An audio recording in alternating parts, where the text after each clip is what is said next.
All right, hey y'all, welcome back to the channel, Aim and Inspire. Happy Glocktober. We made it to the end of October here, and I wanted to do a review on my Glock 19X MOS. A couple videos ago, I did an unboxing video of the peanut butter Glock, and over the course of this time, I've had an option to not only just shoot it, and a chance to kind of build it up the way that I want it, for now at least. You know, I'm always making changes to things, but I wanted to take this time and kind of share it with you as we close out this great month of Glocktober. I did resist and, not buy any more Glocks despite the Glock rumors of the discontinuing for all other models and the bringing about of the version, I believe it was like Gen V models. So I don't need it is what I have to tell myself. But we'll get into that later. So stay tuned for the review. Peace.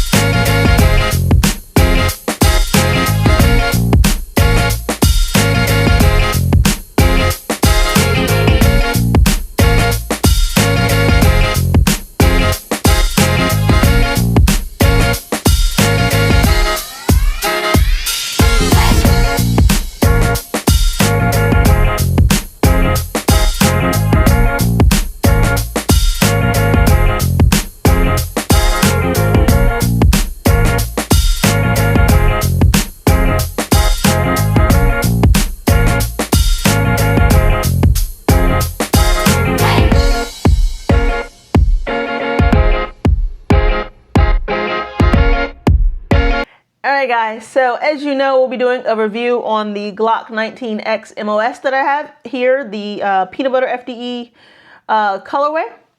So here it is.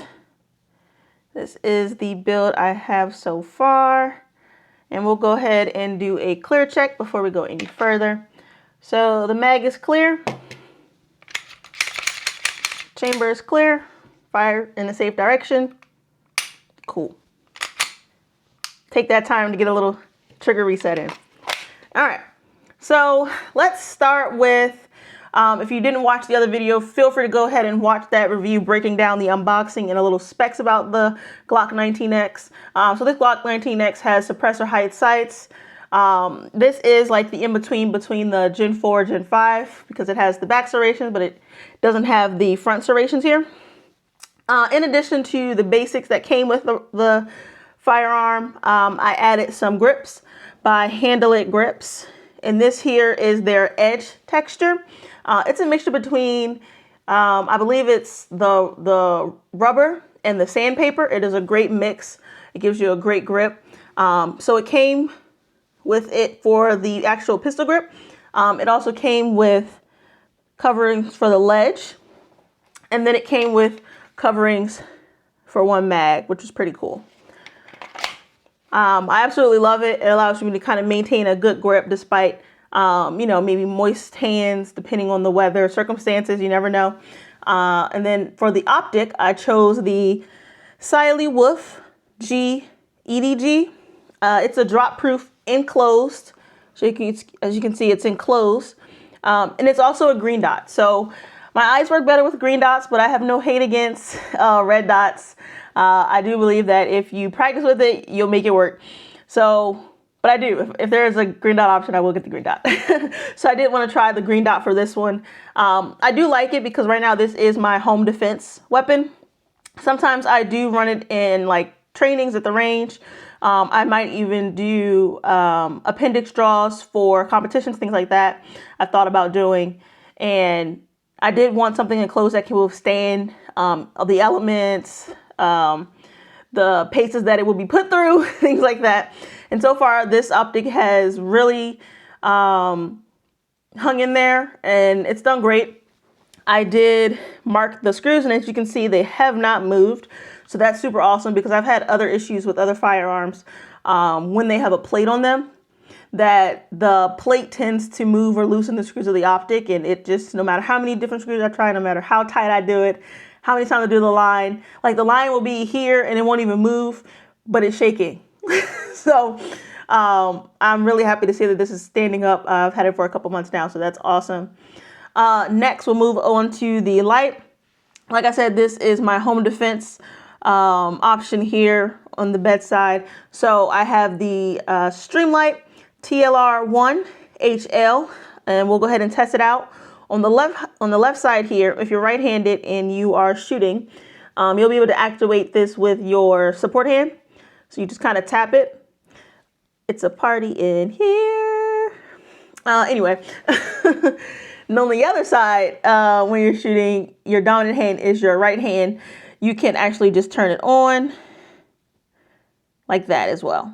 And then when you turn it up, it turns it on for an extended period of time, and then you just knock it back down. Cool.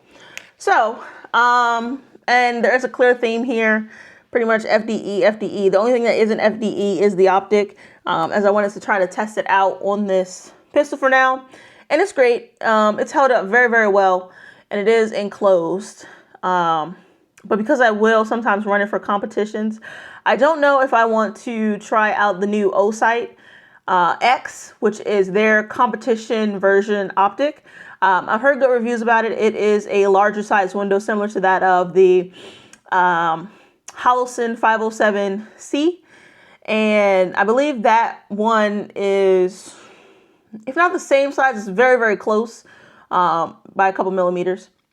And they do have an FDE colorway. So for the sake of consistency, thought that would be a good option. But then I also will lose the enclosedness of the Optic.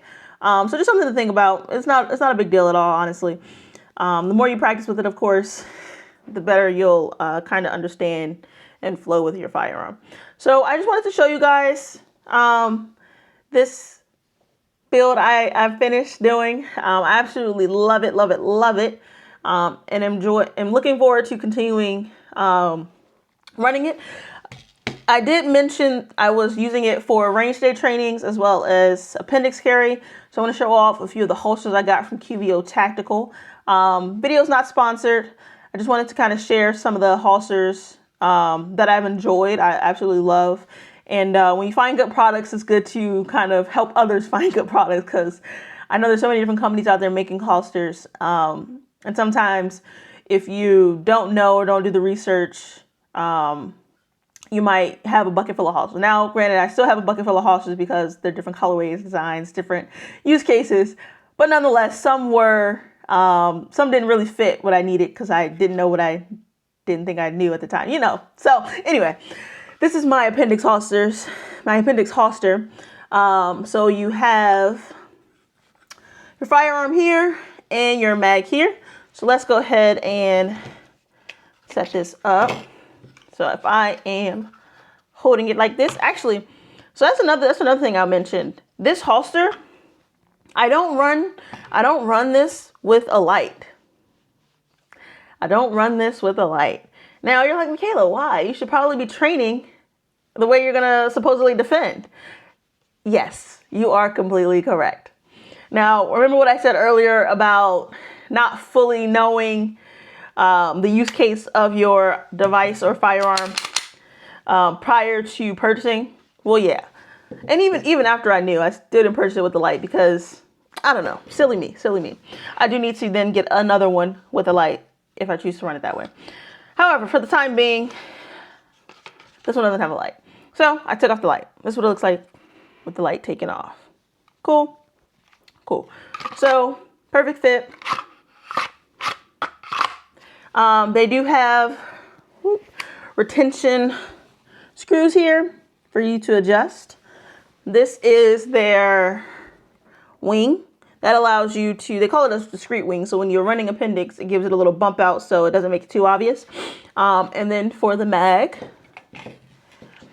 So when you're pulling a mag, if you're right-handed, you index with your left hand. I always like it to point towards the bullet. So this is how it goes in, just like that.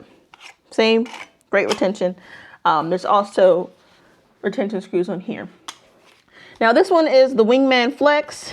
And so this piece kind of flexes, as you would assume. And it kind of just sits right there. Boop, boop, boop, boop. Cool. So the next holster I have this is in the waistband, by the way, if I didn't mention it already, is again by QBO Tactical. A lot of my belt systems are Safariland QLS adapters. And so this one here, oh, I forgot to mention, I'm sorry. If you're looking, this colorway is comic book purple. Should be comic book purple, something along those lines. That is for the fabric overlay. And then the index kydex is whatever you choose. I chose purple. So this one is in their Baja Blast colorway for the overlay. And then the inside is just a black kydex. I didn't choose any purple or blue or anything like that. And then on the back, I have a Safariland QLS adapter. When you do order, I think you can choose what to do on there in terms of your backing, belt loop, nothing, QLS, things like that. But I just had one laying around, so I just added it on there. So yeah. So here's how it looks in the outer waistband. So if you're here and then you're here. Cool. So it fits great. I honestly will say I like the click better on this. The audible click, I should say, better on this than the other one. But probably just some adjusting that I need to do. Either way, it comes out good. So I also added the SLR Magwell. I don't know if you guys can see. This was also very easy to install. And I actually love it. So it actually fits on very well. It fits my hand. It helps with my hand positioning very nicely. You guys can see my pinky keeps it in the place that it needs to be. And yeah, I absolutely love it. It allows for quicker access to the Magwell when loading. So it goes right in. Perfect. And yeah, I think that was also a great addition. I will add a few clips of me doing first shots with it at the range. It shot like butter. You might see me moving back and forth between a couple targets. I had a target that had 6 bullseyes on it, so I was working on some transitions as well. I did double taps, didn't record the double taps, but I hope you believe me. Anyway, it ran great. I didn't have to do anything to it. No malfunctions, anything like that. You will see a little bit of dragon's breath. This thing does fire for sure. I believe I ran MagTech 115, and that ran pretty good. I didn't try any other ammo, but I'll try some down the line and let you guys know. If you have any recommendations for ammo as well or anything like that in terms of shooting, do drop that in the comments later as well. Cool. So that is what I have for you guys today. No future upgrades besides the Optic maybe. I do think that I will probably put in the threaded barrel though as one future upgrade and see how it either runs with a suppressor. I've been looking at a few 9mm suppressors, as well as maybe even the option for a comp. So on my Walther, you guys know I have the, or maybe you don't know. If you're not on my Instagram, go ahead and follow my Instagram and you will know.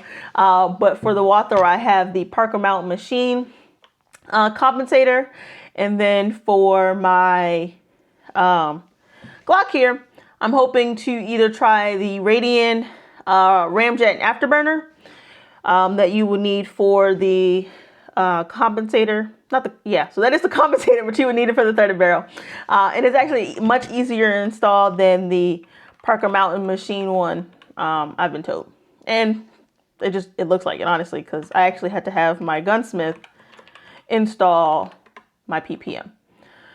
But from the videos, it looks like it's easier to install the Radian ramjet. Cool. So I think now I mean it this time, that's it. No further upgrades or anything like that. But let me know, guys, in the comments below what you guys ran or picked up or shot for Glocktober. And if you have any recommendations for what I can do with this build, anything like that, feel free to drop it down in the comments below. I'd love to hear it. I'm always interested in what others in the community with similar builds, different builds, or just in general, you know, have to say about what I'm running and how I can continue to grow and build. Love this community. And I just want to thank you guys for the support. We've reached 500 subscribers. And if you asked me like 3 years ago, I would have thought I could do that. I'm like, no way, what? But I did it, and I didn't do it by myself. It's thanks to you guys, thanks to the community, thanks for my supporters, the believers in me. I truly appreciate this. I'm just a girl sharing her journey, and the 2A world, the community, competition shooting, everything. I am just trying to grow, and empower other women, or other people in general like me who are interested in doing the same.